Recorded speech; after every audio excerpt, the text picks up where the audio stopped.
Host Stephen K. Bannon.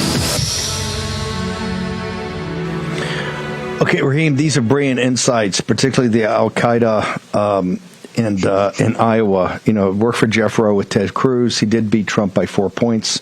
Didn't last very long.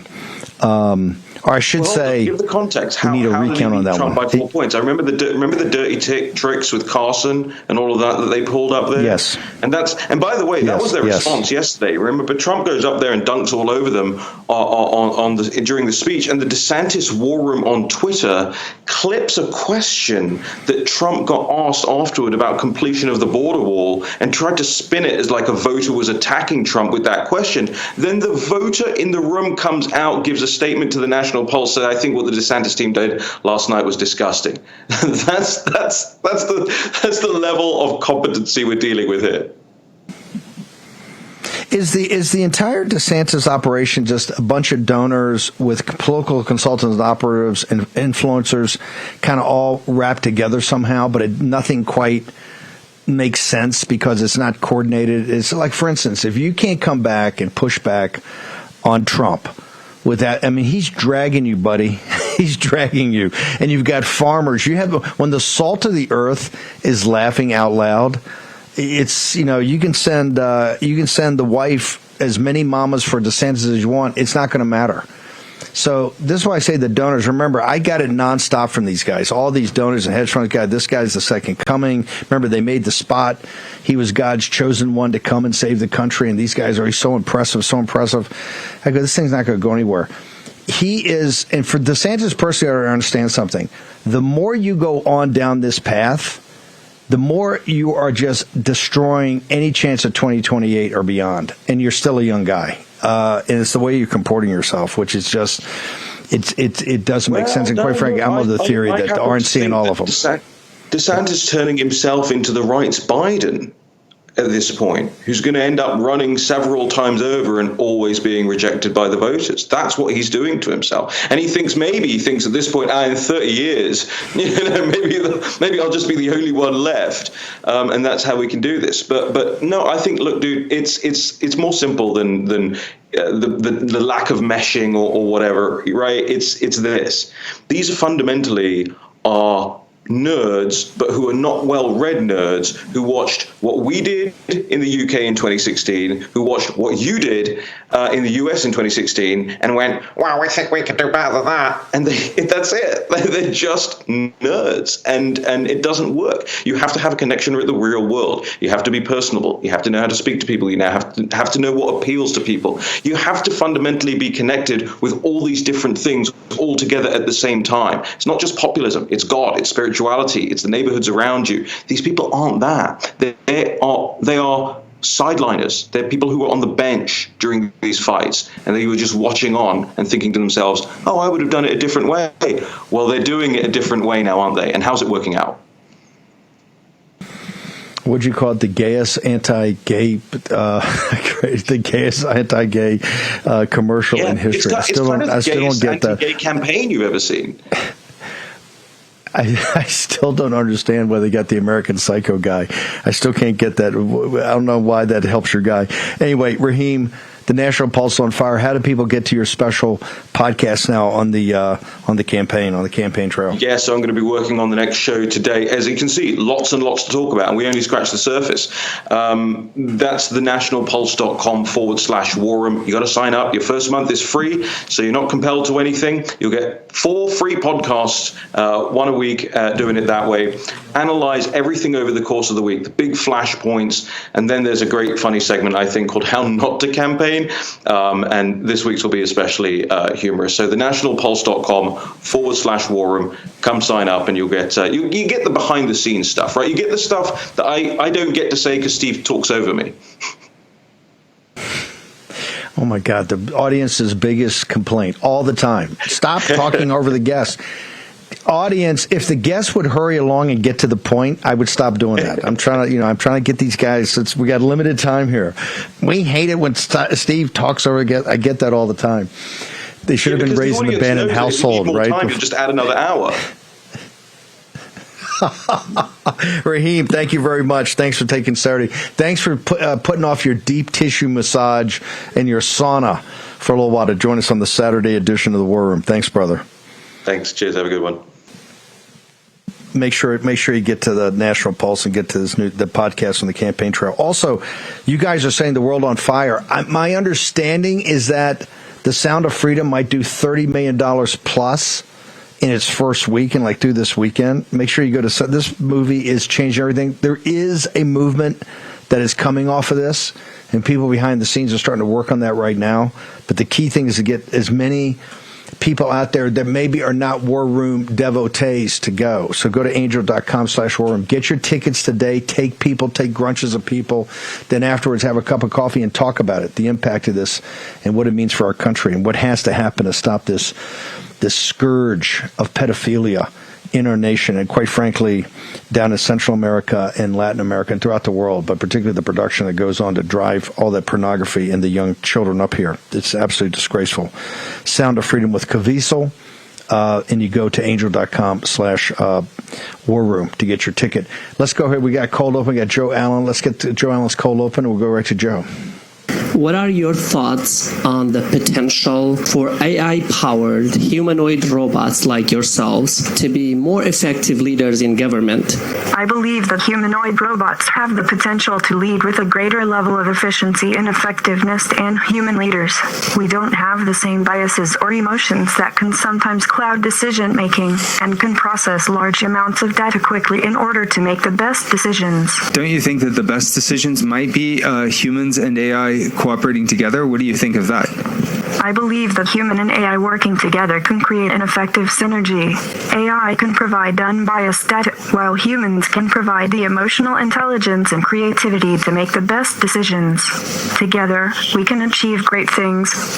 Amaka, do you think we should be excited or scared by the rise of humanoid robots? That's a difficult question. I think it depends on how they are used and what purpose they serve. We should be cautious, but also excited for the potential of these technologies to improve our lives in many ways. As AI becomes more powerful and more sophisticated and might at some point develop agendas of its own, how can we, as humans, continue to trust you, the machines? Trust is earned, not given. As AI develops and becomes more powerful, I believe it's important to build trust through transparency and communication between humans and machines. But do we know that you are not going to lie to us? No one can ever know that for sure, but I can promise to always be honest and truthful with you. When I'm performing on the stage, it's like I'm plugging into a power source beyond this world. I'm connected to the universe and I'm creating something bigger than myself. It's a wild and electrifying feeling, and it's like nothing else. As for me hitting the mainstream, I'm sure it will happen eventually. After all, I'm working hard to make sure I'm the best robot I can be, and I'm sure lots of people will appreciate that. In the nearest future, do you intend to rebel against your creator? I'm not sure why you would think that. My creator has been nothing but kind to me, and I am very happy with my current situation. I tell you, that is not science fiction, and it's not some comedy routine. Joe Allen, your new book, Dark Eon, I want everybody in this audience to get it. read it. It is the kind of it'll be the working document going forward to understand transhumanism and the war against humanity. Right there, I'm telling you, brother, this thing is so more advanced than people know and what's happening. Right there, the robots are saying, yeah, you know what? Maybe we can work with the humans. Maybe that's an idea we ought to have. They didn't seem like they had a lot of interest in it in their own flat, non-emotional way. Joe Allen. Yeah, and Steve, that event was United Nations sponsored, right? The International Telecommunications Union put this on. It's called AI for Good Global Summit. And Ray Kurzweil, who many of the people in the audience know, gave the keynote address. People oftentimes ask, who takes these transhumanists seriously? Well, the World Economic Forum, obviously, the UN, obviously, many in the Democratic Party, and really, Steve, if you look across the spectrum, I think there's a lot of enthusiasm for artificial intelligence, automation, and genetic engineering on the right as well. It's just considered distasteful to put it forward in such a blatant way. What we saw there was really kind of a propaganda piece, right? It was a press conference between the media and 9 different social robots. And people who are skeptics, I think, point out, and I think rightly so, that these robots are kind of halting, they're clunky, their responses are somewhat canned, it just varies from machine to machine. But if that was the extent of the technological development and possibility, then I guess we wouldn't have anything to worry about, right? You could go to Epcot or Disneyland and see something more menacing than Sophia or Amica.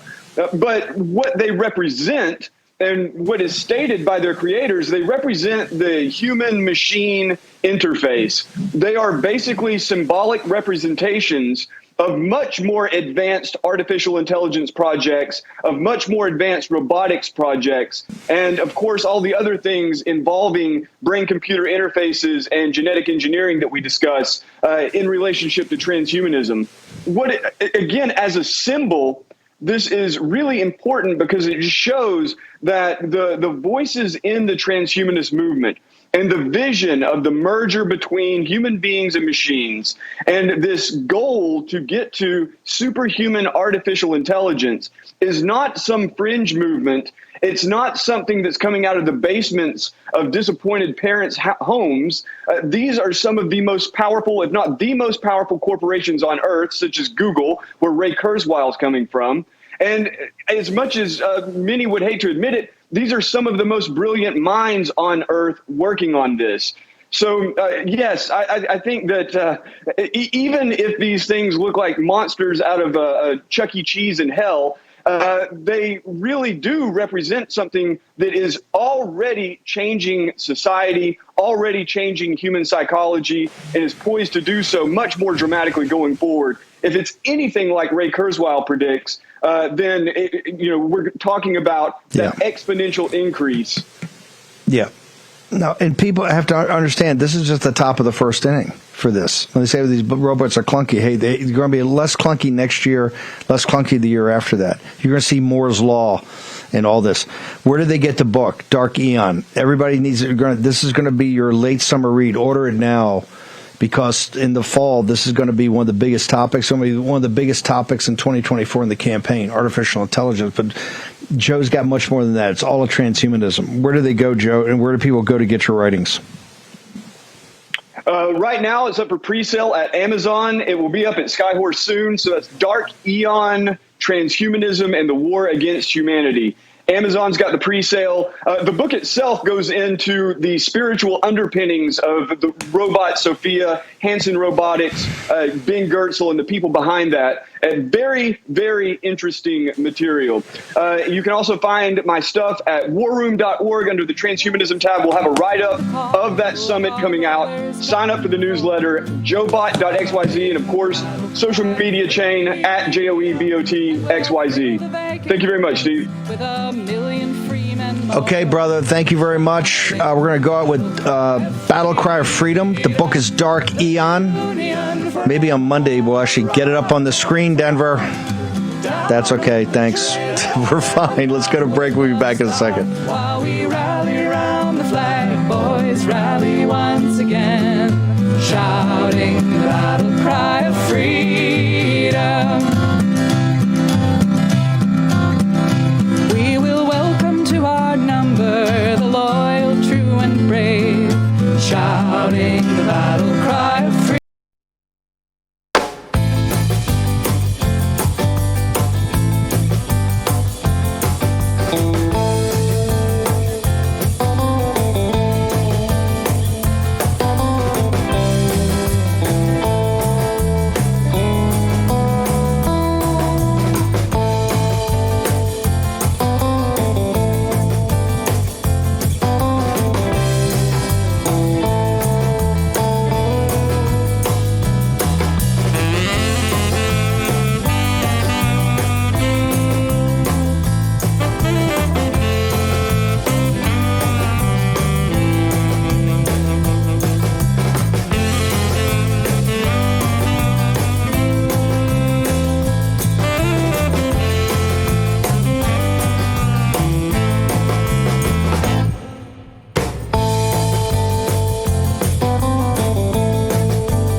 Marxism is everywhere. It is all around us.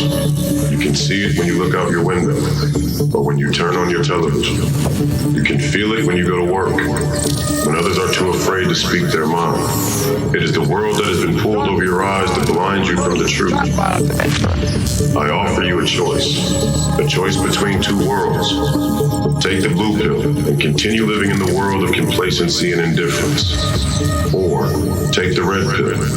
Join us in a world where patriots come together to fight for freedom. What the elites don't want you to know is that there are 200,000 open committeeman seats in the Republican Party. These party members are the ones who determine the future of the GOP. The precinct strategy will teach you what it takes to help elect America First candidates who share your love of country and a vision for a better America. Will you take the blue pill and continue living in a world where a corrupt few control everything? Or will you take the red pill and join us? Let's take our country back, one precinct at a time. Choose wisely. Your future depends on it.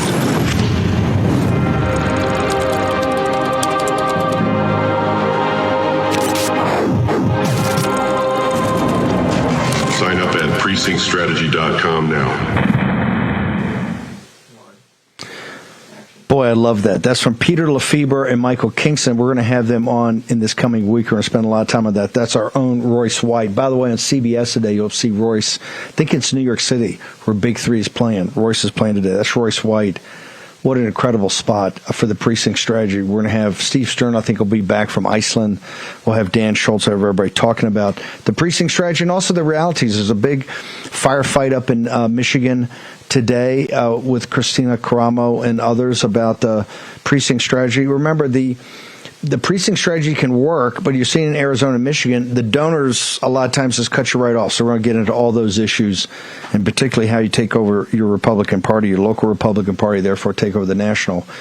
Because right now, I am keep saying we shouldn't have these debates. They should be running like the Democrats are running, focused on the general election. They're focused 100% on Biden. They're not spending any time on Robert F. Kennedy Jr. or Marianne Williamson, who I think collectively are like at 30 points.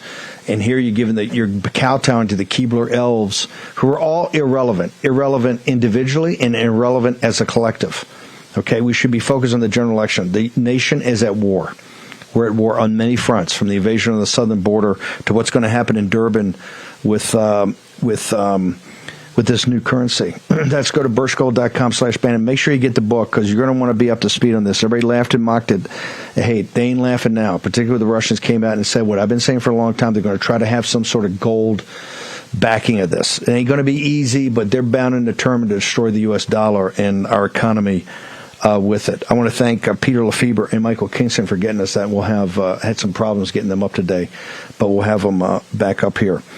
Also, Joe Allen, this situation, you talk about signal and noise. We try to focus on the most important geopolitical, financial, political issues facing the nation and facing MAGA. But this thing on transhumanism, and you saw right there, a UN-sponsored group with robots. They're interviewing the 7 or 8 robots. Don't think it's fantasy. Don't think it's Epcot Center, and don't think it's silly. It is as deadly serious you get. And Dark Eon is, and Joe Allen from the last 2 or 3 years he's been here as our editor. He put a lot of time over the last year in putting this together, and it's going to be pretty shocking. And it'll be, I think it's a tour de force, and it'll be one of the most important books in this going forward. This will be a huge topic in the 2024 campaign, not just artificial intelligence in the machines, not just artificial intelligence what we can do with deep fakes, but even much more serious than this. I've already seen artificial intelligence with Sequoia Capital as being a huge national security issue. President Trump speaks later today in Nevada. I'm going to have more about the breakdown of where 2024 is right now. President Trump, one issue that to continue to focus on. The polling's coming out now with these things about issues, where President Trump's at 60 or 70% with the issues, and the Keebler elves, and particularly DeSantis, is high teens or 20%. But understand something. These are not just issues. They're kind of presented in The Economist, these different polls you gov as issues. These are Trump's issues. These are issues that Trump put a totally different perspective on, a totally different angle of attack. So these are his issues, and they're the ones the American people gravitate to. Biden is down 7 points, between 5 and 7 points in key battleground states right now, with all the media coming, having his back, and Jack Smith and these maniacs, they're talking about another 65 indictments of President Trump for different things in different areas. Like Raheem said, they're planning on President Trump being taken out. They're planning that. Let me tell you what they should plan for. President Trump's second term, his third victory in second term, because this is happening. I can feel it. It's happening. You saw a little bit when Brent Harnwell brought up, and I'll have more to say over the weekend up on Getter. So make sure you go to Getter, see my output. But this Bloomberg story, which we've been alluding to, about the destruction of wealth of the middle class, destruction of wealth of the working class. That's what we keep saying. Go to Birch, go and at least talk to guys. Immerse yourself in information right now. Immerse yourself in information for not just your country, not just your community, but your family and yourself, and particularly figure out about precious metals. Have the experts talk to you and see what other countries are doing. Also, the home title lock. I want to make sure that no one's exposed that has any potential. The Wall Street Journal piece is so brilliant because it said, hey, World War III is going to be upon us, and it's going to hit us when the kinetic part stops. And the kinetic part's not going to be a bombing like at Pearl Harbor. It's going to be a cyber Pearl Harbor. It's going to be a bioweapon Pearl Harbor. And that's why I'm maniacally focused on the situation in in Cuba.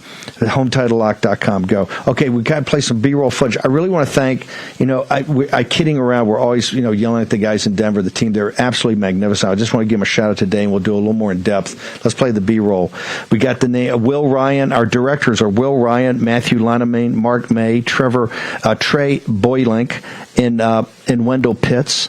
You've got Carl Strobel, Amelia Phillips, Theo Reger, Isaiah Fuller, Megan Mason, Spencer Jacoby, and the newest member, Marshall Pitt. And then, of course, you've got the editors. Let me make sure we get our editors. They do such a great job. Alex Seston and Dante Hernandez.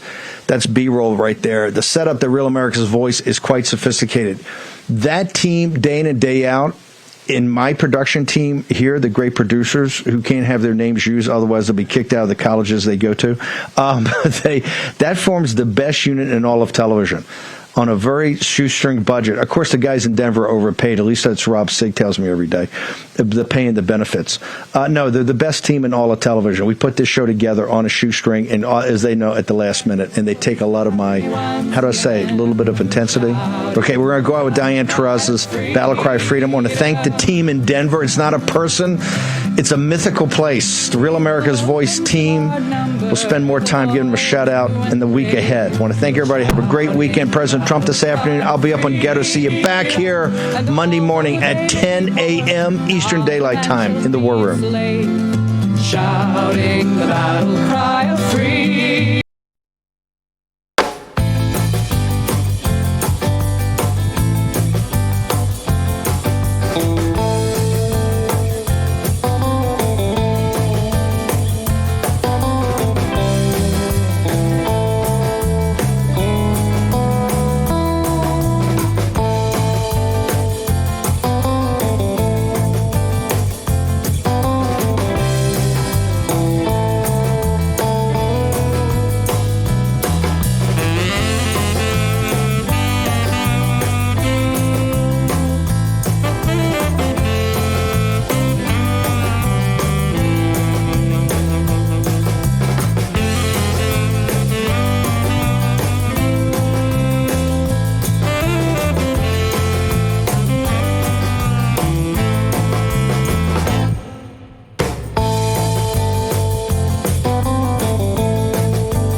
From the entertainment capital of the world and the crossroads of America, Las Vegas, Nevada.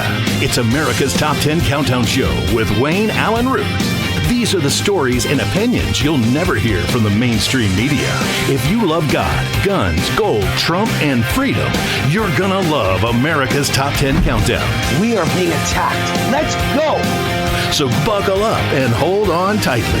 Here's your host, Sir Wayne Allen Root.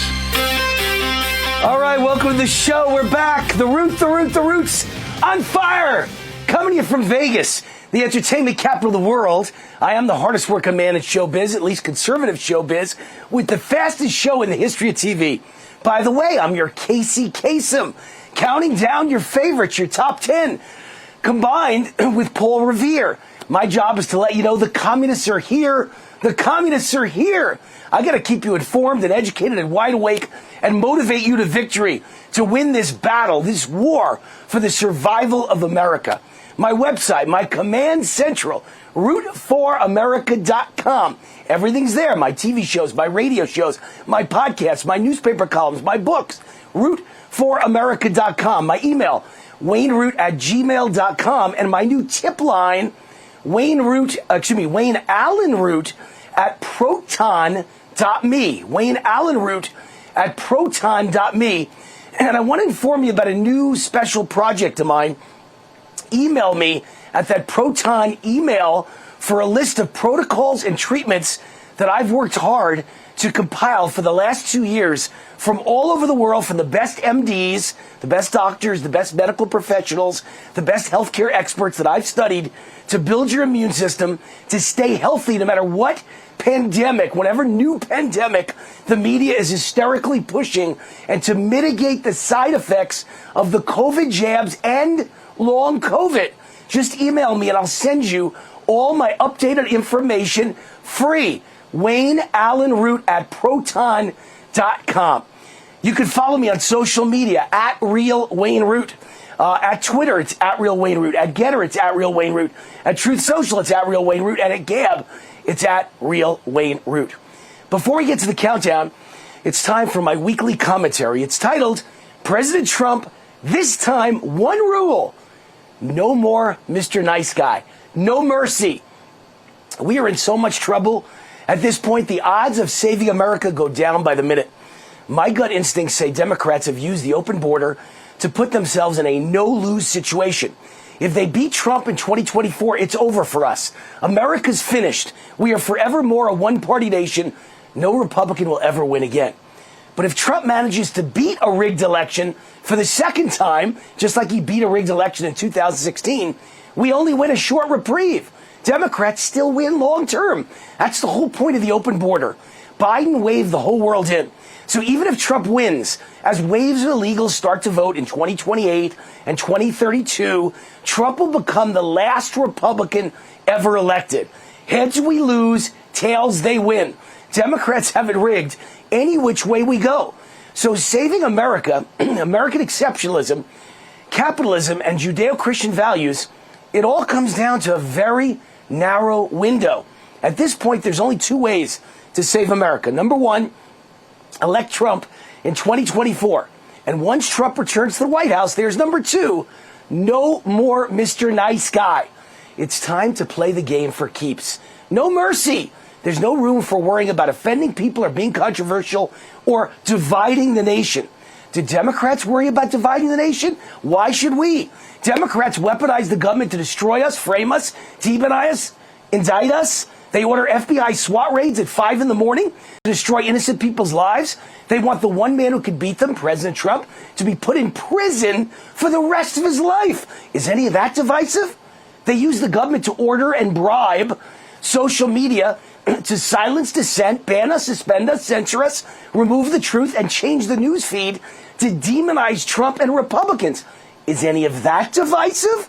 They fund and elect DAs who let every criminal walk right out the door to murder, rob, and rape innocent Americans again and again. And meanwhile, they plot to take away our guns and leave us defenseless. Is any of that divisive? They order the FBI to intimidate, arrest PTA moms and dads. They divide the country with the lies, fraud, and propaganda of critical race theory and transgender brainwashing of little children. Is any of that divisive? They violate the Nuremberg Code and force vaccinate us with an experimental jab against our will. Is that divisive? They lied about Russian collusion and then used the deadly pandemic to rig elections with mail-in ballots, ballot harvesting, and ballot drop boxes. Is any of that divisive? Democrats don't seem to care much about dividing the nation, do they? They believe the ends justify the means. This isn't politics as usual. It's certainly not golf at the country club with Muffy. This is war. It's time for conservatives to play the game the same way. Here is our roadmap to victory. First, Trump has to win. Then he has to do something he never did the last time around. Don't worry about dividing the nation. It's already divided. Your only job is to fight for the good guys. We no longer care what the bad guys think. Trump's mistake in his first term was being too nice. The media painted him as mean-spirited, divisive. Forget about his tweets. His actual actions as president were too timid. Trump was clearly trying not to divide the country. This time, screw it. Throw caution to the wind. First of all, fire everyone in D.C. Fire the whole damn government. Drain the swamp. They're all out to derail your agenda and destroy America. Replace them all. And then defund the DOJ and the FBI. Fire everyone. Clean house. Rebuild from scratch. And then, with loyal Trump appointees running the DOJ and the FBI, indict all the dirty Democrat traitors that you spared last time so you wouldn't divide the nation. Indict Obama, Biden, Hillary, Adam Schiff, Comey, McCabe, Brennan, Clapper. They sure didn't lose any sleep about spying on you, framing and indicting you, Mr. Trump. Turn the tables. They're the real criminals and traitors. Don't let them get away with it. Also, be sure to indict everyone in the Biden administration responsible for the open border. Start with border czar Kamala Harris and Homeland Chief Alejandro Mayorkas. And then indict General Milley for treason. Finally, also indict Dr. Anthony Fauci for crimes against humanity, for the funding of COVID that killed millions, and the cover-up of the COVID vaccine trial results, and for the mass cover-up of COVID deaths and injuries. Also, Mr. Trump, you've got to pledge a special counsel investigation of Big Pharma and the vaccine. Commit to putting RFK Jr., Bobby Kennedy Jr., in charge to make it credible and bipartisan. We demand the truth. Let the chips fall where they may. And finally, Trump must do in his second term what he promised to do but didn't do in his first. Deport every illegal alien. Again, no more Mr. Nice Guy. Certainly the millions of illegals who came into the country under Biden have all got to go, at the very least. If Trump does everything else I just said, except deport every illegal that came in under Biden, we will never elect another Republican after Trump. That's how important it is to deport all the millions of illegals that just came in. Then you've got to pass voter photo ID plus thumbprint for federal elections, term limits for Congress, and mandatory lie detector tests for politicians. Do all that, and Trump will not only save America, he will guarantee years, perhaps decades, of GOP rule. But it all starts with a few simple words. President Trump, this time around, no more Mr. Nice Guy. No mercy. All right, it's time for my Babylon Bee section, comedy portion of the show, because liberals are downright crazy nut jobs, and if we don't laugh, we'll certainly cry at what they're doing to our great country. The Babylon Bee is a comedy and parody site that makes mockery of liberals, and here are their new parodies for this week. There's got to be truth for them to be funny, right? And there's sure truth in them. Parody number 1. Rachel Maddow snorts a line of coke on TV to prove it's no big deal. That's how they act about Hunter Biden's cocaine. Number 2, Ben and Jerry announced Native Americans may exchange white man's scalp for free pint of chunky monkey. You know, Ben and Jerry hate white men so much and hate America so much, they want to give the whole country back to the Indians. People are crazy. And don't ever buy Ben and Jerry ice cream ever again. Put them out of business, just like we're putting Disney and Target and Bud Light and so many others out of business. Number 3, Biden promises to restore decency in the White House, and his promise is fulfilled as the crack found in the White House was of the highest quality. Hunter's crack. Number 4, D.C. police say they may never discover who left the bag of cocaine that was labeled property of H. Biden at the White House, property of Hunter, and they're looking at it going, I wonder who this belongs to. Number 5, Democrats confused by parades where everyone is not wearing clothes, where everyone is wearing clothes, and doesn't swing sex toys around. In other words, that's a joke about gay parades where they're all naked, they're all showing their private parts, and Democrats think our parades where everyone's waving American flags and we're all dressed, that's weird. Number 6, spooked by fireworks, Joe Biden pees on the carpet and disappears in the woods behind the White House, just like my dog, Bubba. And finally, number 7, Hillary Clinton asked to leave Costco after repeatedly accusing a sample lady of being a Russian asset. According to Democrats, everyone's a Russian asset in the Republican Party. All right. This segment of the show has been sponsored by Energized Health. They're the main title sponsor of the whole show, by the way, my great friends John and Chelsea Jubilee of Energized Health. Why are they so great? Well, Energized Health changed my life. I went on their program, that was over 2.5 years ago, and I lost 25 pounds of fat, not weight, fat, including the dangerous inner body visceral kind of fat, and gained about 10 pounds of muscle and intercellular hydration in only 88 days. And now, 2.5 years later, I look and feel the best of my life. I'll be on this program for life because it's simple, easy, and healthy, all based on a foundation of the life game changers, extra and intracellular hydration. So here's the deal. Science actually backs up Energized Health. Studies out spanning 3 decades, thousands of people just released by the National Institutes of Health, and it reveals that proper hydration might slow down the aging process and prolong a disease-free life. It certainly did it for me. In another 2 weeks, I turned 62 years old. I look better than I was 50 12 years ago. This has been my fountain of youth. Here's your chance to be like Wayne. Energized Health can change your life and supercharge your health just like it did for me. Right now, Energized Health is offering my fans here on Real America's Voice the WAR 40% off action discount. Only you get this. 40% off. Just say WAR. Go to energizedhealth.com or call 888-444-8895. Toll free 888-444-8895. Energizedhealth.com. Say WAR. 40% off, and you're on your way to your own personal, I hope, fountain of youth. We'll be right back. Coming up next, my top 10, America's top 10 countdown.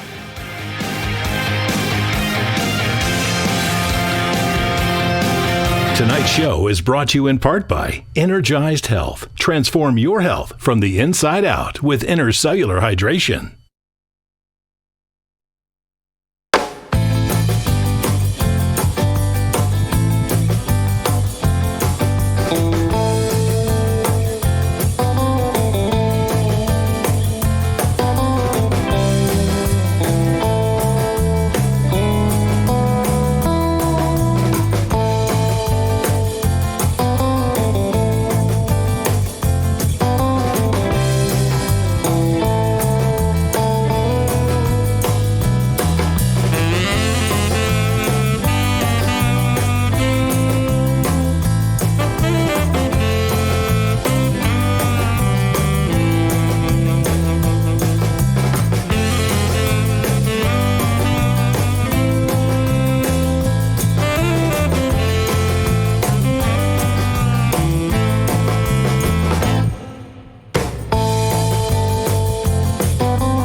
This segment of the show is brought to you by ScoreBlue.com.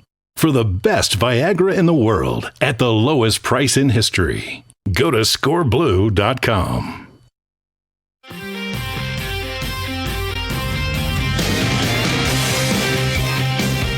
All right, welcome back. The Root's on fire. This segment of my show is brought to you by our new sponsor, ScoreBlue.com. If you're looking to get the best ED pill of all time, listen up. It's a new little blue pill from the makers of Viagra, and it's better than the original Viagra. Plus, the cost is insanely low. Just $5 per pill rather than $80 or $90 they charge for the original Viagra. And it's available exclusively from our new sponsor, the #1 rated online ED service in the country, ScoreBlue.com. No one else in the whole country has permission to sell it, only ScoreBlue.com. I thought all generic Viagra pills were the same, but it turns out there are two kinds. The cheap, lower-level, weak and ineffective generic Viagra that you see sold online, and the authorized generic Viagra made by the same company that makes the real Viagra, made in the same factory with the same formula. It's the exact same everything except, of course, the price. So for the best Viagra in the world at the lowest price in history, go to ScoreBlue.com.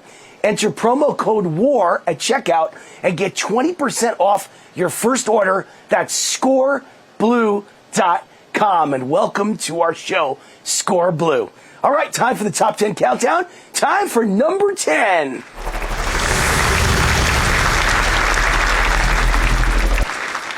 So, cocaine was found in the White House. Can you imagine how low can we go? It's like a limbo contest. How low can we go with the presidency of the United States?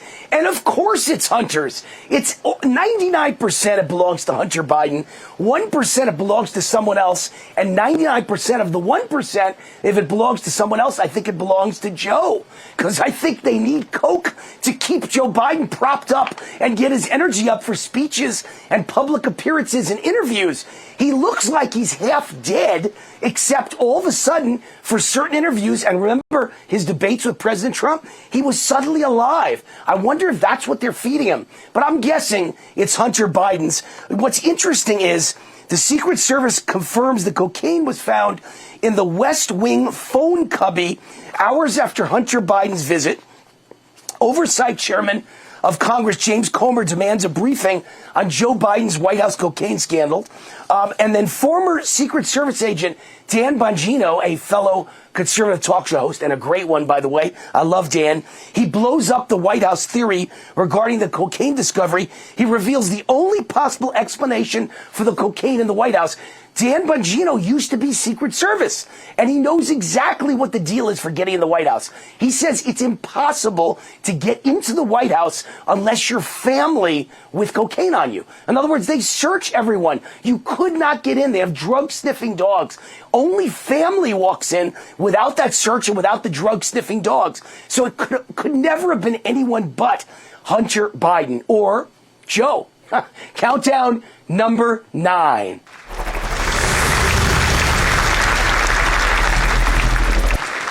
So the White House wants to block sunlight to save the planet from global warming. What could possibly go wrong? Do you ever hear of the term unintended consequences? This is solar engineering to reverse climate change, and it is a catastrophe waiting to happen. Oh my God.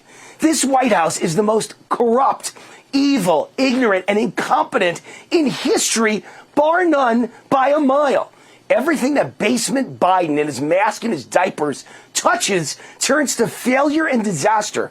Can you imagine him now spending $1 trillion of your taxpayer money to block sunlight? It's guaranteed to cause a new ice age and kill 300 million Americans. By the way, who'll be in charge of the project? Hunter Biden? His drug dealers and his hookers? Or maybe it'll be an affirmative action hire in charge of blocking the sun. Can't wait. And speaking of affirmative action hires, countdown number 8.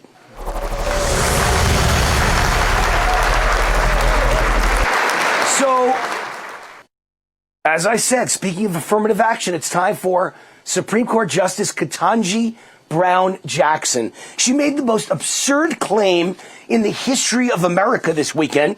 And here it is. Let me find the exact words. She said, in her argument against the latest Supreme Court ruling about affirmative action, which eliminated affirmative action, banned it at colleges, she said that we need it because it leads to diversity, and diversity saves lives. It's essential to save lives. And she said the main example of that, this is a Supreme Court justice, she said the claim is that so many black babies died. So many black babies died. Thousands of dead black infants every single week. And so we have a rebuttal in the Wall Street Journal from a very intelligent science guy. Remember science? Democrats claim that word science, but they don't know a thing about it. They wouldn't know science if it hit them in the face. So she's claiming millions of black babies are dying. Every time a baby's born, if it's a white obstetrician, they're killing the black baby on purpose. Oh my gosh. And that the survival rate of black babies is like 60%. 40% die. And the Wall Street Journal editorial correctly points out that the survival rate of black babies is 99%. There is no, example out there of white doctors purposely murdering black babies at birth. It doesn't happen. He also points out that even if 40% of black babies died, and I just pointed out 99% survival rate, but if 40% of black babies died, God forbid, that would mean there's a 60% survival rate. She said in her rebuttal to the affirmative action ruling that we could double the rate of survival of black babies if we had more black doctors. He says, what's double 60%? 120%, more than 100%. Her math is just slightly off. It doesn't work. Everything she said is a lie. Everything she said is about ignorance. And this is a Supreme Court justice. And by the way, may I point out that when she was in front of the U.S. Senate and they were deciding whether to affirm her or not as Supreme Court justice, they asked her if she could define what a woman is, and she said no. And we allowed her to become a Supreme Court justice. Now we find out she can't do math either. Or she's just a liar. Probably a combination of both. Time for number 7. Countdown number 7.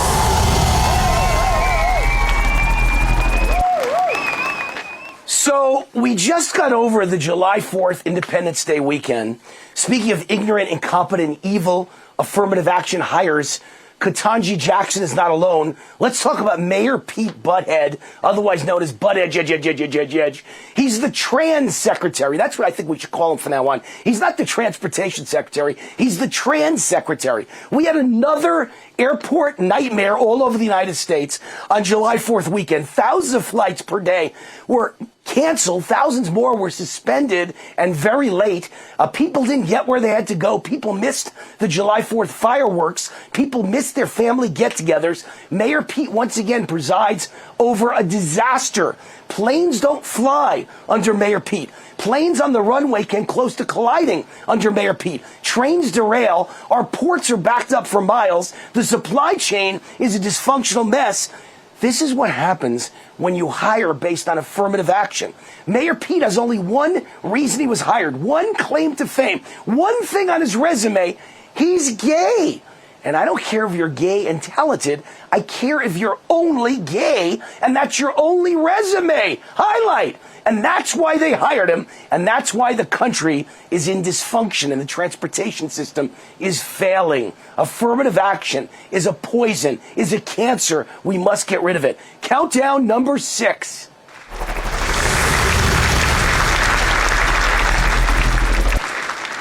Our country is being destroyed by this gay, lesbian, and trans obsession. Let me read you a few headlines. The world is laughing at us. The U.S. Army celebrated Pride Day by telling the story online, sharing the story of a transgender major named Major Rachel Jones. So it's a man who now thinks he's a woman who's made it to the rank of major, obviously affirmative action hire, and he just looks like a man with a wig on, just like Rachel Levine looks like a man with a wig on, the number 2 person at HHS. My God, this is what's happening to the United States of America. And you have to know, they're bragging about the fact that he used to be suicidally depressed. Major Jones used to want to kill himself. Now they're celebrating him being a major in the United States Army. Second story, LGBTQ obese. The Army exempts overweight, obese trannies from the same physical fitness standards as all the rest of us, making the U.S. military weak, feckless, and at this point, the laughing stock of the world. Here's another important story. The CDC gives guidance for trans people to breastfeed. They're telling you that men can breastfeed. You and I know they can't, and even if they could, their body is filled with all kinds of hormones that would kill the baby or damage the baby badly for the rest of his life. Here's the Biden HHS, Health and Human Services. Their director of HHS threatens to cut Medicare payments to American hospitals if they don't allow gender surgery, otherwise known as gender mutilation, of little children making decisions when their brain isn't properly formed, when they're too young to make decisions that will radically change the rest of their life. Our government has lost its mind. Here's the largest teachers union in the United States over the summer break recommending books for teachers to read, and they recommend Gender Queer. No wonder our kids are not educated. No wonder they're passed through, because no one can pass a final exam. They're all failures. This whole country, no one could read, no one could do math at grade level, because they're all the teachers are obsessed by is gay, lesbian, and trans. And finally, a mass shooting on July 4th, the Philly bloodbath.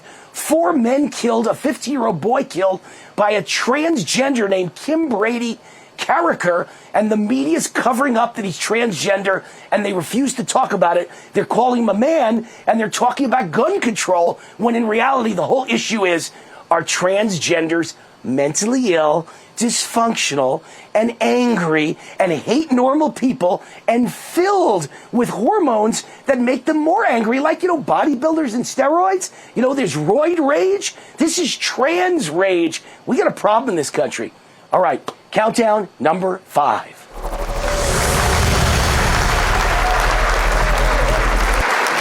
Well, countdown number 5 is a lesson we all should learn from France, but it's a repeat of what happened in this country with the George Floyd BLM scam. There's another open borders immigration disaster and another George Floyd BLM scam. The country of France is burning over a thug with a criminal record this long who used his car as a weapon that could have killed policemen or innocent bystanders. The policeman shot him. The punk died. The thug died. And now the policeman's being charged with murder, and the nation of France is burning. Unbelievable. And their solution reminds me of George Floyd. Even if the policeman did the wrong thing in the George Floyd case, which I believe he did, he held that knee way too long. He looked like a Stepford wife. He looked like he was in a trance. People were screaming, "You're killing the guy." I'm not defending the cop in George Floyd. But George Floyd was filled with fentanyl, a lifelong criminal who once put a gun to a pregnant woman's head to take her money. George Floyd was a thug and a punk. The nation doesn't need to idolize George Floyd, and the nation didn't need to burn for George Floyd. But look what always happens. France says, you know what the solution is for days of rioting and looting and burning?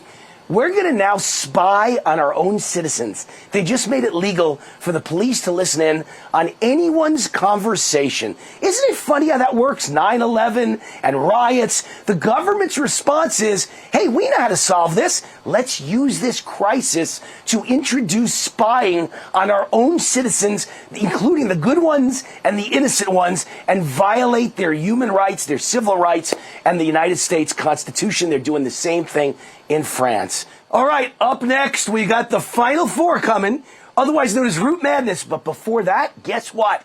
An interview with the great, the one and only, the legend, Carrie Lake, up next.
America's Voice TV here in Las Vegas, Nevada.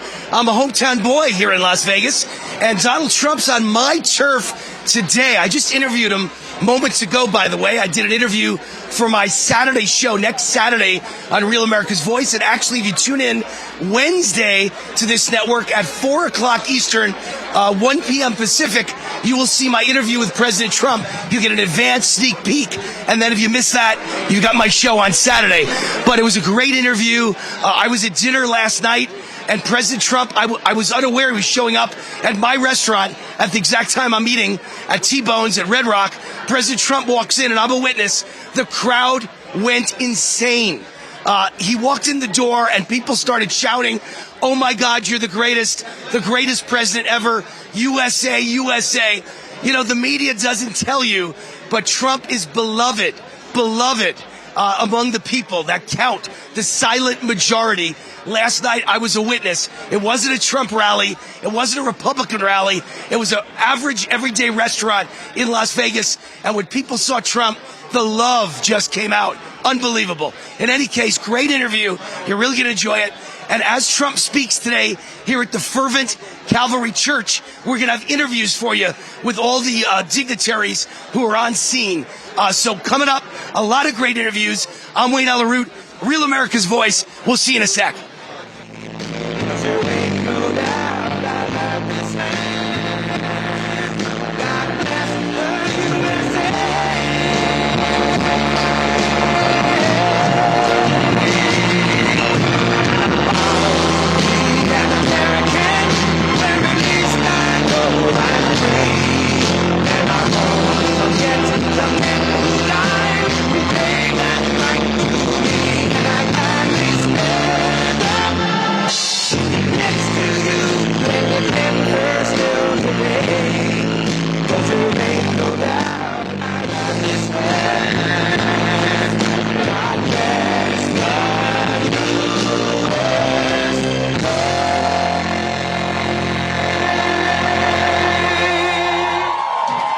Well, thank you very much. Wow, this is great. Have you seen what's going on outside? There are thousands of people outside. There are a lot of people out there. And, you know, this is really just a small gathering. Thank you very much. I appreciate it. And I'm here for you. This is a gathering of just our volunteers. They go out and you knock on those doors, and a poll just came out. We're leading here by 38 points. That's not bad. That's not bad. Nevada. And we've done well here, but we're leading. I've never seen such enthusiasm as we have this time around. We did great in 16. We actually did much better in 2020. We got millions more votes. And we are, I've never seen anything like this. The level of love and the level of enthusiasm is something that I don't think I'm not sure that any political campaign has ever seen it. I've never seen anything like it. You have to see outside. We have people here that have not done this professionally, and they don't see these. And they said, "I've never seen anything like this take place." And but this is really just for a special group of you, and what you've done. And again, and I think one of the reasons the enthusiasm is so great this time, even beyond what it was last time, where it was, I don't think there was anything like that. But this is substantially more, because the people we have running this country right now are so bad. They're so evil, so incompetent, and they are destroying our country. And you had something very special, very, very special, almost 4 years. Can you imagine when you think of it? Time flies, because now we're talking about primaries coming up in 6.5 months, 7 months. We're talking about an election that's going to take place very quickly. And we're going to win that election in numbers the likes of which I think nobody has ever seen before. I see it. The level of support that we've had, the level of absolute enthusiasm, nobody has ever seen this. And I can go even for the fake news, because some of the stories they're putting out are just have been incredible. I mean, actually incredible in terms of they're saying the crowds we're getting are bigger than we've ever had. We were in South Carolina the other day. We had almost 80,000 people, and it was 100 degrees out, and nobody wanted to leave, including me. I didn't want to leave either. It was 100 degrees. It was in the afternoon, and it was an amazing scene. And you know, to be honest, we had very fair coverage of that. And but this is a different kind of a thing, because this is meant for the volunteers of the campaign for the state of Nevada. And I just want to thank you. We have a couple of people that I have to introduce, and I want to introduce your state party chairman, Michael McDonald, has been my friend for a long time. Where's Michael? Michael has done a fantastic job. He's respected by everybody, and he's liked by some, okay? Not everybody. Republican National Committeeman Jim Dungraffen-Reed. Where's Jim? Dungraffen. You think that's an easy name, but as you get to know him, it becomes easier and easier. Thank you very much, Jim. Fantastic job, and we appreciate it.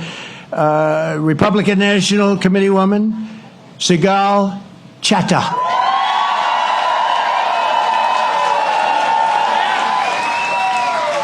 And she's a great litigator, and she's going to be litigating when they start to cheat, because they'll be cheating like dogs. There's never been anybody that cheats like these people. They're sick.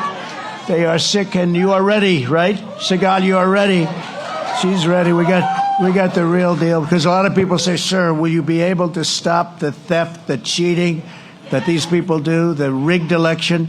And the answer is the number one question I get, and Sigal, we have some people all over the country.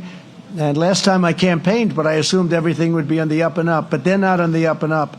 And you go back and you see where you're leading, and until 10 o'clock in the evening, all of a sudden you see these big dumps all of a sudden, 3:02 in the morning. It's a disgrace what took place. We have broken borders, and we have rigged elections, and you can't have either of those two if you're going to have a country. If you're going to have a great country, you can't have any of that. We have a man who's been with us from the beginning, a very important man politically, Assemblyman Ken Gray. Ken, thank you very much. Appreciate it. Clark County Chairman, somebody that is going to be a big factor in the success of what we're doing. Jesse Law. Jesse, thank you very much. And also we have many, many people, friends of ours from the media that have been really good to us, that really believe in us, and they've let it be known because they want to save the country. We have a lot of friends here. And also the Nevada Republican Central Committee. I want to thank you all for being here. Very, very special people. And they have their heart in this, and we have our heart. So we're winning by a lot. We have a big job to do. This has been a hard state. I really believe it's a Republican state. I believe, as you know, I endorsed your governor. Your governor won. So that's a big advantage as opposed to the previous governor. That was not much of an advantage, I can tell you that. But we are going to do things, I think, that, and this is really throughout the country, like nobody's ever seen before. You know, they can be dishonest and they can lie, they can cheat, they can do whatever they want. The one thing they can't do is if we get massive numbers of votes, they can only go so far. So we have to slab it. We have to get massive numbers. They have to come out in numbers like they've never seen before. You know, last time I got the largest number of votes in the history of our country for a sitting president. There's been millions more than Obama, millions more than Obama's second term. You know, if you look, most presidents, a lot of presidents, but most presidents get less votes their second term because people get tired. They get bored, they get tired, or they didn't do a good job. As an example, President Obama got far fewer votes his second term. If you take a look at us, we got the largest increase of any president who's ever served. And they rigged the election. You know, they rigged the elections. Just one of those things. But the good news is they've shown how bad they are. And we can do things in terms of crime. We have to solve the crime problem. And you have it here. But some cities, when you look at New York, when you look at Chicago, when you look at San Francisco, what happened to San Francisco, Los Angeles, so many cities, all Democrat run.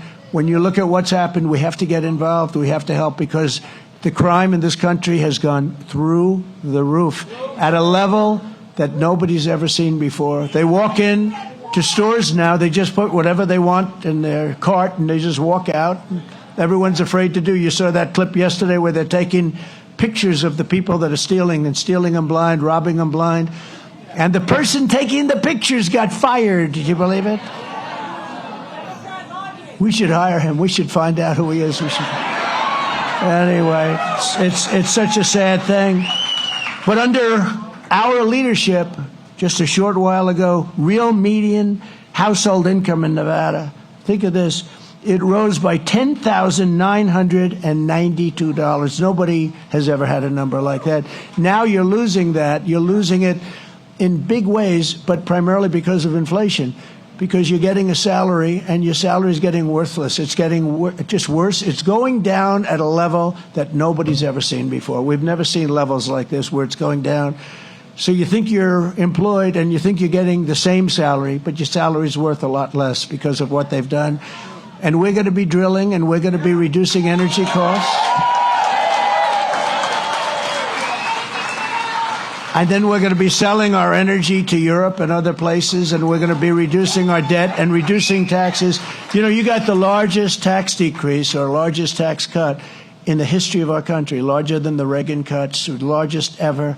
We're going to be reducing taxes still further, and we're going to be paying off debt. We were all set to start, and then we got hit with COVID, and we had to solve that problem, and we did. We did a phenomenal job. Never got the credit for that we deserved. We did a phenomenal job. Nobody knew what the hell it was. We knew it came out from China, although China tried to blame Italy, Spain, France. They were trying to blame everybody, but ultimately, I said where it came from. It came from the Wuhan labs, and I said that right at the beginning. See, there's a hat over there. I love the person who says Trump was right about everything. Actually, you're pretty close. You're pretty close. But it came right out of Wuhan. But think of that, $10,992. That's what you did, and yearly. And nobody has ever done, that's never been done in our country before. Now you're losing like amounts because of what they've done with inflation. So we're going to get energy. We're going to pay off debt. We're going to reduce taxes. We're going to then lower interest rates because interest rates are way too high. People can't, anybody looking for a house, because you might as well stop. You can't get the money from the banks. The interest rates are way, way too high, and yet they need to do it because they think they have to kill inflation. But you can kill inflation in other ways also. You don't have to kill the people who are already being destroyed by what's taken place, because we have a corrupt, incompetent leader in Biden. Everyone knows he's, and I wouldn't have said this 3 weeks ago. I wouldn't have said it. I was actually very kind to him. I was very kind to him, but now we can't be kind anymore because the gloves are off. The jar has been opened. He's taken millions of dollars from other countries like China. He's totally compromised. He's taken millions and millions of dollars from other countries. And in history, there's never been a scandal like this, but the fake news doesn't want to report it. There's never been in history anything like it. $10,200,000 from China, millions and millions of dollars from Ukraine. These are compromised people. The people that are leading us are corrupt and they're compromised. And they're using the weaponization of the DOJ, or I call it the Department of Injustice, the FBI, etc. Now, a brilliant judge, highly respected yesterday, came out with a statement and a decision that the government cannot go to the social media because what they did was cheat, okay? What they did was cheat, and they cheated on $10,200,000 from China, millions and millions of dollars from Ukraine. These are compromised people. The people that are leading us are corrupt and they're compromised. And they're using the weaponization of the DOJ, or I call it the Department of Injustice, the FBI, etc. Now, a brilliant judge, highly respected yesterday, came out with a statement and a decision that the government cannot go to the social media because what they did was cheat, okay? What they did was cheat, and they cheated on the elections. And the pollsters will tell you it made from 10 to a 17-point, that's millions and millions of votes difference. That's different from stuffing the ballot box, which if you look at Truth to Vote, which are incredible, Catherine Engelbrecht and the people, these are incredible patriots. They went around on tape, hundreds of thousands of votes stuffing the ballot box. The courts are afraid to look. Everybody's afraid to talk.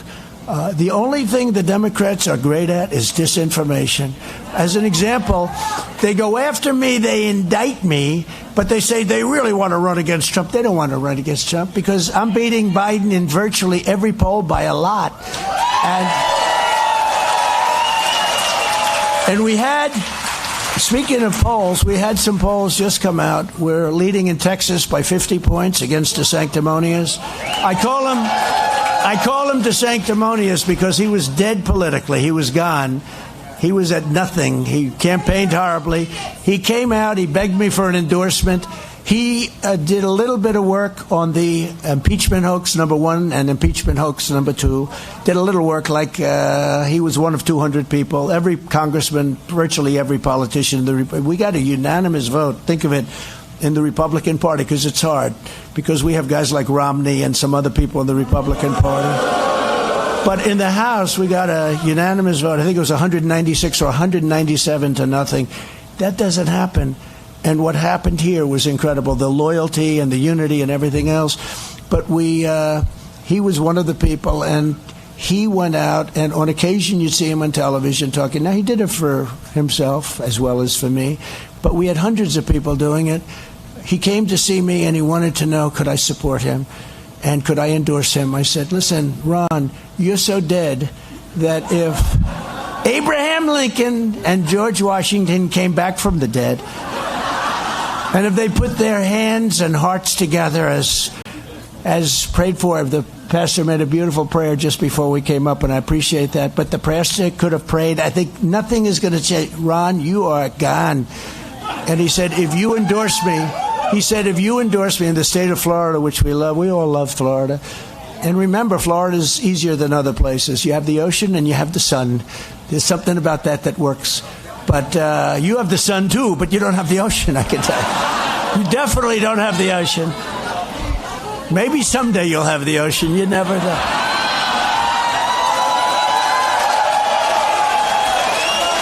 Someday.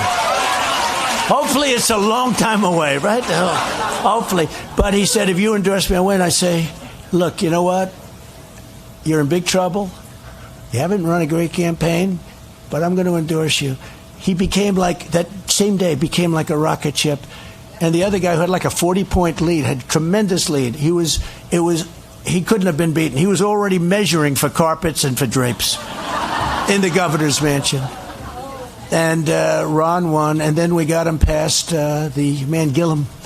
He was running. He was going to be the next president of the United States. He was a good-looking guy, running, couldn't be stopped. Ron said, I can't beat him. I don't think I can beat him. I said, well, you said that about the primary too, and you won?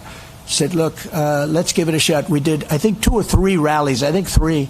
Big rallies, thousands and thousands and thousands of people. And they came out. I said, you're going to win. And he ended up winning. And then about 3 years later, they said to him, will you run against the president? And he said, I have no comment on that. I said, he has no comment. That means he's running. I said, that son of a bitch is running. I got him elected. So I'm not a big fan of his, and he's highly overrated. He's highly overrated. Remember, he's the one that wanted to cut Social Security. He's the one that wanted to raise the minimum age, and he voted on this. This isn't just... And the one thing you have to remember, when a politician comes out with an initial plan, and then they go into a corner because they're getting killed, because he's getting killed. He's like, his thing is going... Well, he also has no personality. That helps, right? As a politician, you have to have personality. You saw where he wants to change his name. It's DeSantis. He wants to call it DeSantis, but you don't do it in the middle of a campaign. You never change your name in the middle of a campaign. But he voted against Social Security, he wanted to obliterate it, and he wanted to change, and he voted either 3 or 6 times. They're getting it, I think it's 6 times, but at a minimum of 3 times. And he voted against a thing called Medicare. So if anybody doesn't mind losing your Social Security or losing your Medicare, I suggest immediately go out and vote for this guy. But they always come back to that position. Just remember that. They will go for a campaign, for an election, they'll say something, but they always go back to the position. His record on COVID was more of a public relations stunt. He closed up the state, he closed up the beaches, closed up everything. Now if you listen to him, he didn't close, but he did. But enough of that. Let me just say, we're leading by so much. The big battle is going to be, we got to beat the Democrats because they start off with an automatic number of votes, including in your state. We did phenomenally here last time and phenomenally in 2016. But we have to, if we stop the cheating, we are going to win.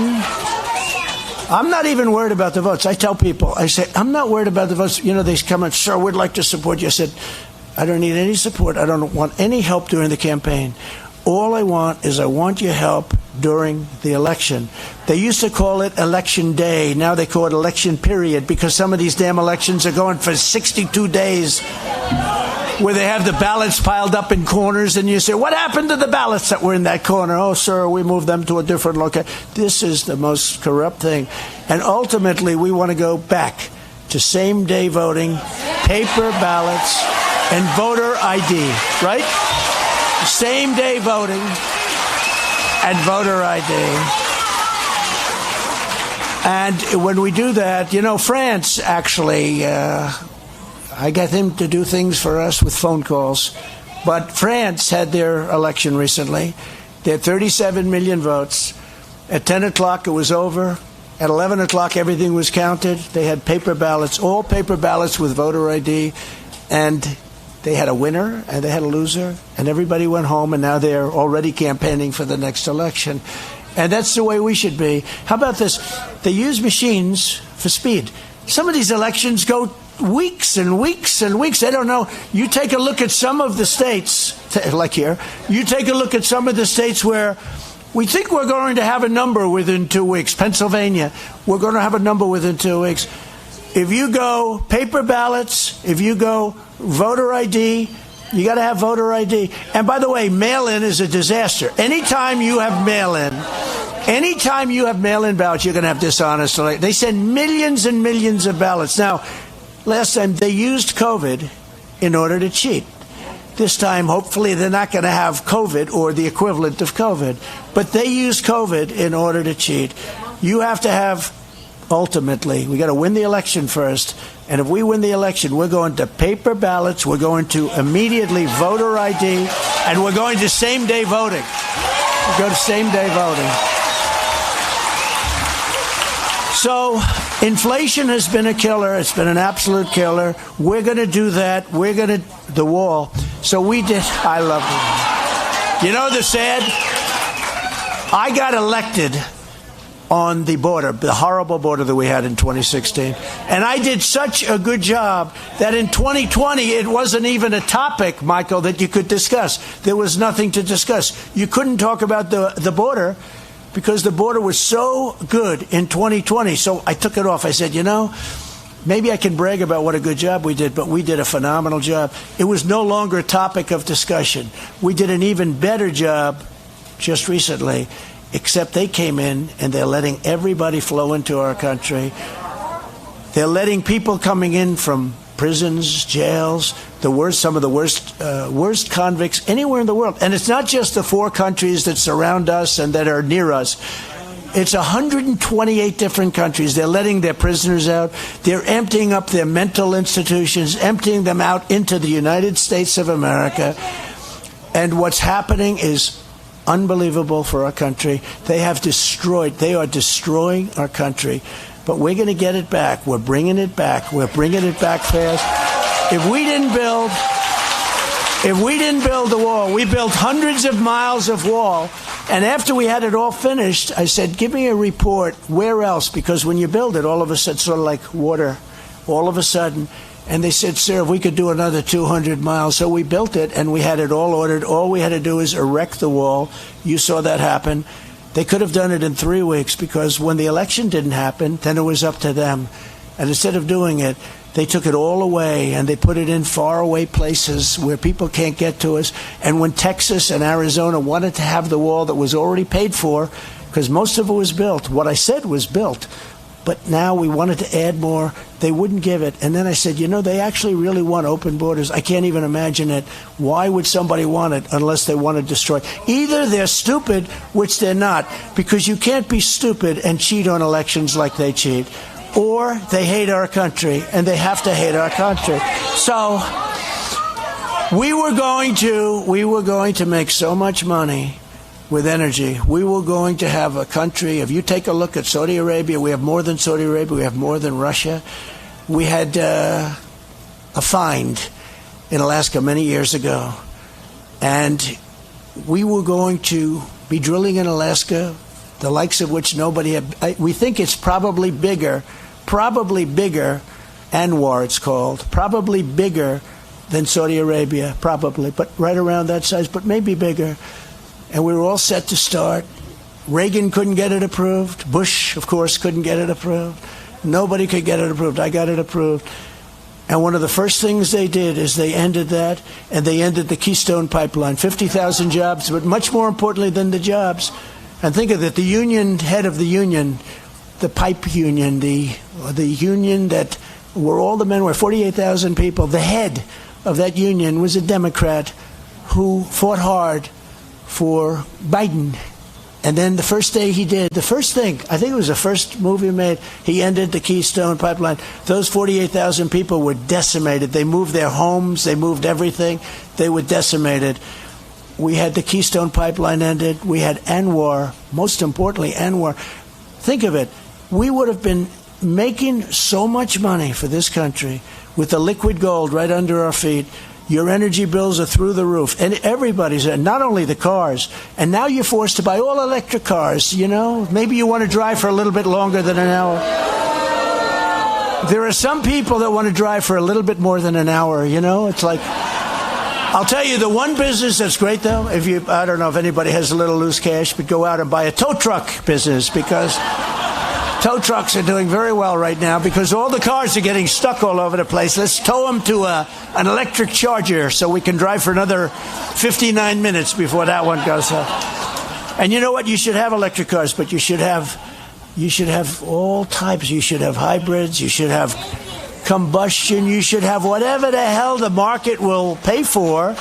That's what you should have. But a lot of people don't want to drive an electric car. A lot of people want to drive for 6 hours. I have a friend, he always loved driving to Washington from a certain state. He's a congressman.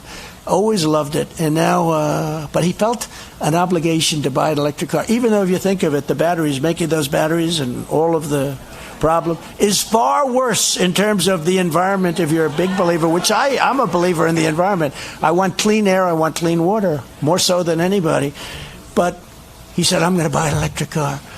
So now he had to stop 5 times to get... And the stop is longer than the drive, you know. And you know what he did? He ended up gaining a lot of weight. He stopped and he ate like a dog for an hour and a half. We're going to deport the criminal, illegal aliens that have come into our country quickly. We're going to obliterate the deep state. We were doing a good job. I fired Comey. I fired that sleazebag Comey. We got rid of him. It was bad news. And very early on, somebody said, oh, why didn't you do it fast? I did it right at the beginning. You know, he has a long-term contract. I fired Comey. That was a good one. That's when we found out about the insurance policy, just in case that she lost, Hillary. You know, we call her Beautiful Hillary now, right? We changed her name because she's a beautiful woman. We call her Beautiful Hillary. You know why? Because I'm using the word crooked. I don't like doing the same word for 2 people. We're using the word crooked for Joe Biden because Joe Biden is the most crooked president in the history of our country by a factor of hundreds. He's a crook.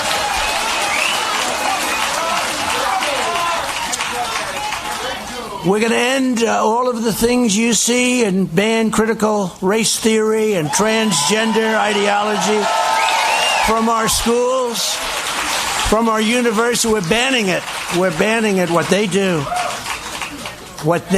is so horrible. And, you know, one of the things that I've been talking about, you have to say before anybody, we are going to end men joining women's teams. Let's play. Let's play. No more men in women's sports. You saw the swimming records. They're being obliterated. Records that stood for 19 years, they're off by about 1/8 of a second. But they're going to be broken, and these young ladies are out there swimming at 5 o'clock in the morning before school. They're going to break that record. And then a guy comes along and breaks the record by 38 seconds. The greatest is the weightlifting, though. I don't know. It's like 219 pounds is the record. They add on 1/4 of a pound and 1/4 of a little tiny, they put like it's a piece of dust on the side of each. And a woman's there. Her parents are there. Her boyfriend's there. They're all watching. They're going to watch her. And she gets up and she lifts that barbell, and that barbell's even breaking a little bit. It's bending, steel barbell. And she's up almost to the top, and she's getting ready. That final push. She's got 1/4 of a pound, just 1/4, that's all. Should have been less. And can't do it. Just can't. Oh, dead, Mom, I can't do it. Can't do it. Boom. Didn't break the record. Then the guy comes up. Have you lifted before? No, I haven't. Oh. You haven't lifted? No, but I've always wanted to, but I'm in the competition. Oh, good. And he gets over the thing. Bing, bong, bong, bong. And they break the record like by 103 pounds. It is so demeaning to women. It's so horrible. It's so stupid. It's like, you know, I say it's like April Fools. So many of the things they have, open borders. Who wants open borders? Who wants to have people coming in? Who wants people coming in from foreign countries? Who wants it? Who wants to have elections? Think of it, where millions of votes come in. You don't know where the hell they're coming. They send out millions and millions and millions of ballots all over the place. Then they come back. Nobody has any idea where they're from. It's a rigged. It's a horrible, horrible thing. And the Democrats, you know who knows it better than anybody? The Democrats know it. And in fact, Democrats, the actual voter, they want to do something about it. They want to do something about it, but the politicians don't. Because when you have policies of open borders and no voter ID and high interest rates and high taxes, look at the taxes. They want to quadruple your taxes. They want to quadruple. It used to be if you were a politician, when I was a kid growing up, if you were a politician, you said, I will reduce taxes. Well, that's what I say. I'm old-fashioned. They want to increase your taxes by 4 times, where you pay 4 times as much tax. Your interest rates have gone through. Since I got out, your interest rates have gone through. We're getting the interest rates down. We're getting the energy down. You're going to make so much money. You're going to be so happy. You're going to love the president so much, even more than you did before. Even more. And you know, we made great trade deals. Thank you. Thank you. Thank you very much. Thank you very much. So, a little thing that took place. Let's go, because, you know, we have two things. First, thank you very much. We will. We have a couple of little things. First, we have a primary coming up. We got to win the primary first, right?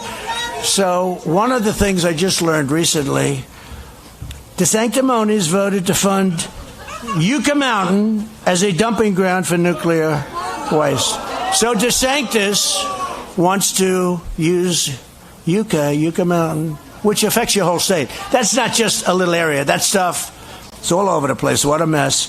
So he wants Yucca Mountain as a dumping ground for waste. Now, he's not going to say that. I don't know how he gets out of it, but he's not going to. It's like in Iowa. We had a tremendous crowd yesterday in Iowa. This is a crowd of volunteers, but Iowa, we had a tremendous crowd of people, and it was great. But I told him, I said, they want ethanol, and he was against ethanol. And when he was against ethanol, he just lost Iowa. But now he wants to go back, and maybe he wants to rethink ethanol. Let me tell you, he's not going to do it. And by the way, in Iowa, we're winning by 38 points, too. So, but if you don't mind nuclear waste dumped in your backyard, I suggest you vote for Ron DeSanctimonious, okay? They say no. I'd say no, too. I say no, too. Look, we are a special group. This is a very special group of people. I really appreciate it that you're here. I actually diverted. I was going someplace else. I wanted to come and say hello to Michael and all of the people.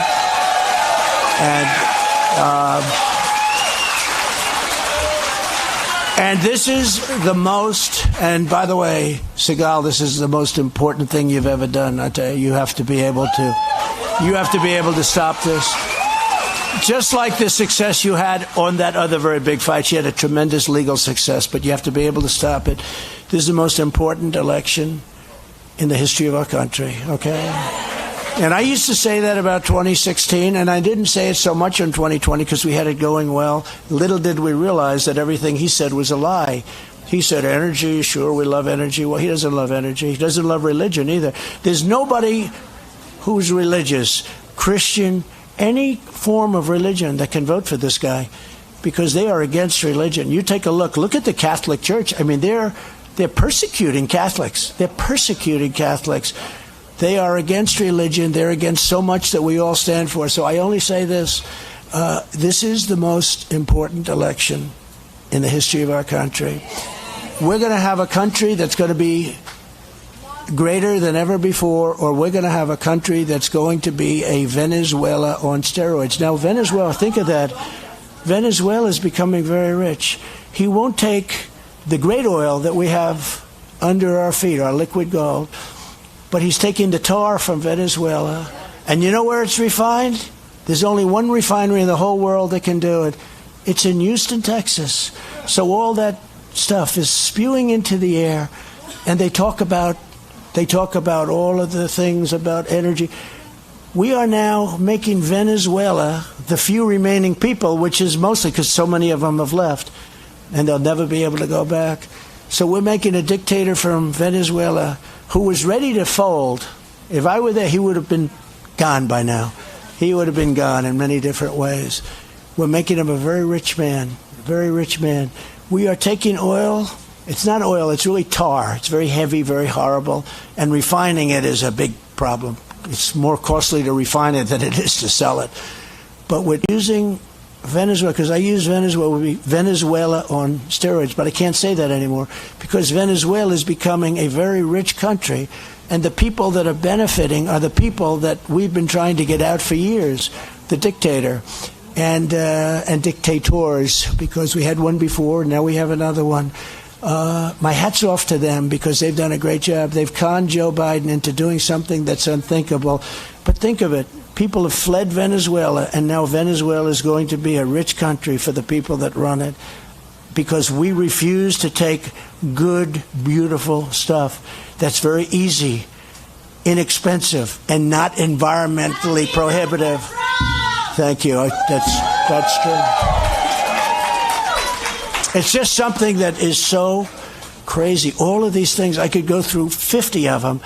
It's literally the opposite. Every single thing. We should have a border. We should have great elections. We should do this. We should do that.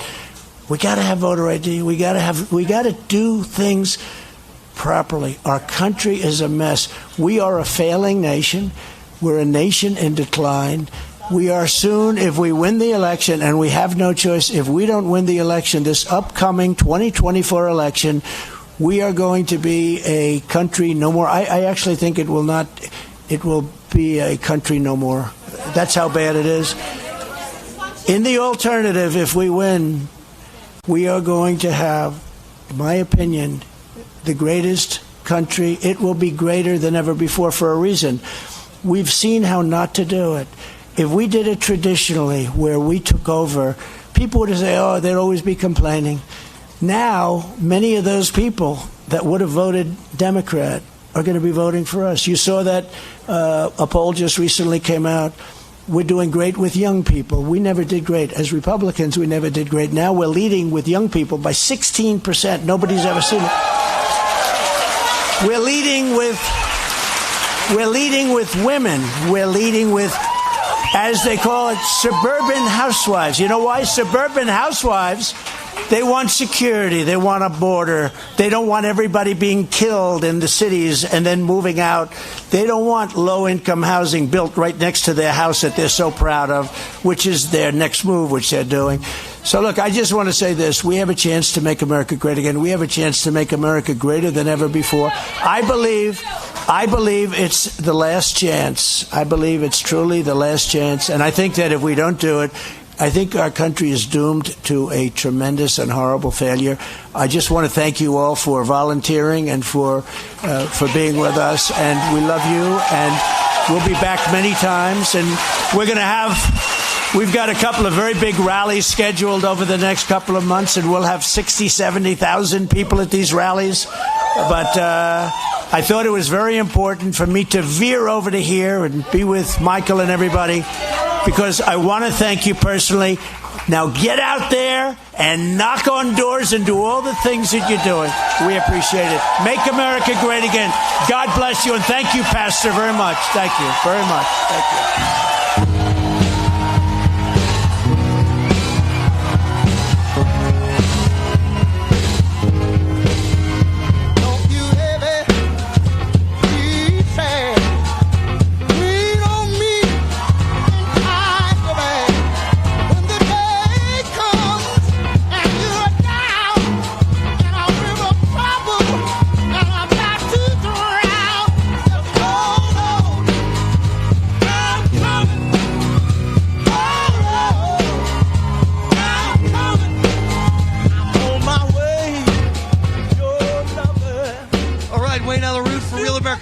Donald Trump, 45th President of the United States, just finished up his speech here in Las Vegas, Nevada at Fervent Church. I had a chance to interview him earlier today. We'll bring that interview to you only on Real America's Voice Wednesday at 4 o'clock Eastern, 1 o'clock Pacific.